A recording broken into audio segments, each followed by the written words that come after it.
ಈ ವಿಡಿಯೋದಲ್ಲಿ ಪಾಲಕ್ ರೈಸ್ನ ತೋರಿಸ್ತಿದ್ದೀನಿ, ನೋಡೋಣ ಬನ್ನಿ. ಹಾಯ್, ಸಮಸ್ತ ಕನ್ನಡ ಜನತೆಗೆ ನನ್ನ ನಮಸ್ತೆ. ಬನ್ನಿ, ಇಲ್ಲಿ ನಾನು ಪಾಲಕ್ ಪಲಾವ್ ಹೇಗೆ ಮಾಡೋದು ಅಂತ ತೋರಿಸ್ಕೊಡ್ತೀನಿ. ಫಸ್ಟು ನಿಮ್ಗೆ ಎಷ್ಟು ಬೇಕಾಗುತ್ತೆ ಅಷ್ಟನ್ನ ನೀವು ಎಷ್ಟು ಜನ ಇರ್ತಾರೆ ಅದ್ರ ಮೇಲೆ ಸೊಪ್ಪನ್ನ ತಗೊಳ್ಳಿ. ನಾನು ಇಲ್ಲಿ ಇಬ್ಬರಿಗೋಸ್ಕರ ಒಂದು 1/4 ಕಟ್ಟಷ್ಟು ಸೊಪ್ಪನ್ನ ತಗೊಂಡಿದ್ದೀನಿ.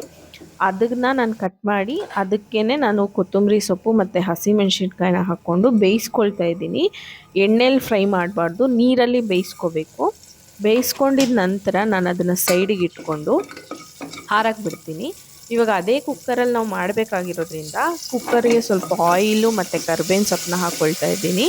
ಅದು ಚಟಪಟ ಅಂತ ಸಿಡಿದ ಮೇಲೆ ನಾವೀಗ ಅದಕ್ಕೆ ಒಂದು ಟೊಮೊಟೊ ಮತ್ತು ಒಂದು ಈರುಳ್ಳಿನ ಕಟ್ ಮಾಡಿ ಇಟ್ಕೊಂಡಿದ್ದೆ, ಅದನ್ನು ಹಾಕ್ಕೊಂಡಿದ್ದೀನಿ. ನಿಮ್ಗೆ ಬೇಕಂದರೆ ನೀವು ಜಾಸ್ತಿ ಕೂಡ ಹಾಕ್ಕೋಬೋದು. ನಾನು ಇಷ್ಟನ್ನ ಹಾಕ್ಕೊಂಡು ಸ್ವಲ್ಪ ಬೇಯಿಸ್ಕೊತಿದ್ದೀನಿ. ಇವಾಗ ನಾನೇನು ಪಾಲಕ್ ಸೊಪ್ಪನ್ನ ತೆಗ್ದಿಟ್ಟಿದ್ದೆ ಅದು ತಣ್ಣಗಾಗಿದೆ. ಈಗ ಅದಕ್ಕೆ ನಾನು ಸ್ವಲ್ಪ ಕಾಯಿ ತುರಿ, ಒಂದು 4-5 ಬೆಳ್ಳುಳ್ಳಿ, ಒಂದು ಅರ್ಧ ಶುಂಠಿ ಹಾಕ್ಕೊಂಡು ನೀಟಾಗಿ ಅದನ್ನು ನುಣ್ಣಗೆ ರುಬ್ಕೋತೀನಿ. ಇವಾಗ ನೋಡಿ, ಇಲ್ಲಿ ಟೊಮೊಟೊ ಮತ್ತು ಈರುಳ್ಳಿ ಚೆನ್ನಾಗಿ ಫ್ರೈ ಆಗಿದೆ. ಫ್ರೈ ಆದಮೇಲೆ ನಾನು ಅಕ್ಕಿನ ಇದಕ್ಕೆ ಹಾಕ್ಕೊಂಡು ಫ್ರೈ ಮಾಡ್ಕೊಳ್ತಿದ್ದೀನಿ. ಏನಕ್ಕಂತಂದರೆ ಇದು ಒಂಥರ ಡಿಫ್ರೆಂಟ್ ಟೇಸ್ಟ್ ಕೊಡುತ್ತೆ ನಿಮಗೆ.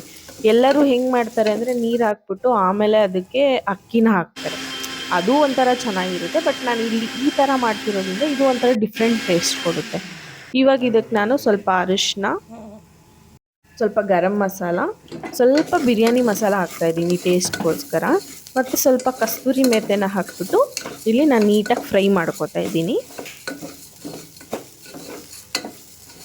ನೋಡಿ, ಸ್ವಲ್ಪ ಕಲರ್ ಚೇಂಜ್ ಆಗುತ್ತೆ ರೈಸು ನಾವು ಫ್ರೈ ಮಾಡಿದಾಗ.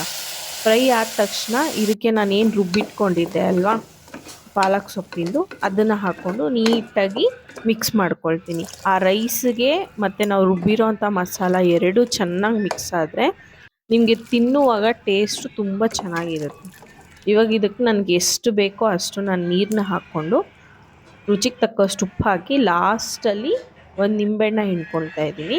ಸೊ ಇವಾಗ ನಾವು ರೈಸ್ ಬಾತ್ ಮಾಡಿದ್ದೀವಿ ಅಂದರೆ ಚಟ್ನಿ ಬೇಕಲ್ವ, ಅದಕ್ಕೆ ನಾವು ಚಟ್ನಿಗೆ ರೆಡಿ ಮಾಡ್ಕೊಳ್ತಾ ಇದ್ದೀನಿ. ಇಲ್ಲಿ ಚಟ್ನಿಗೆ ಏನಪ್ಪ ಮಾಡಿದೆ ಅಂದರೆ ಸ್ವಲ್ಪ ಕೊತ್ತಂಬರಿ ಸೊಪ್ಪು, ಸ್ವಲ್ಪ ತೆಂಗಿನಕಾಯಿ, ಕಡಲೆ, ಹಸಿಮೆಣಸಿನ್ಕಾಯಿ, ಬೆಳ್ಳುಳ್ಳಿ, ಇಷ್ಟೇ, ಇನ್ನೇನು ಹಾಕಿಲ್ಲ.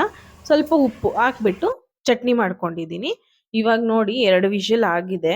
ಕುಕ್ಕರ್ ಓಪನ್ ಮಾಡಿದ್ದೆ, ಆ ಸ್ಮೆಲ್ಗೆ ತಿನ್ಬೇಕು ಅನ್ನಿಸ್ತು.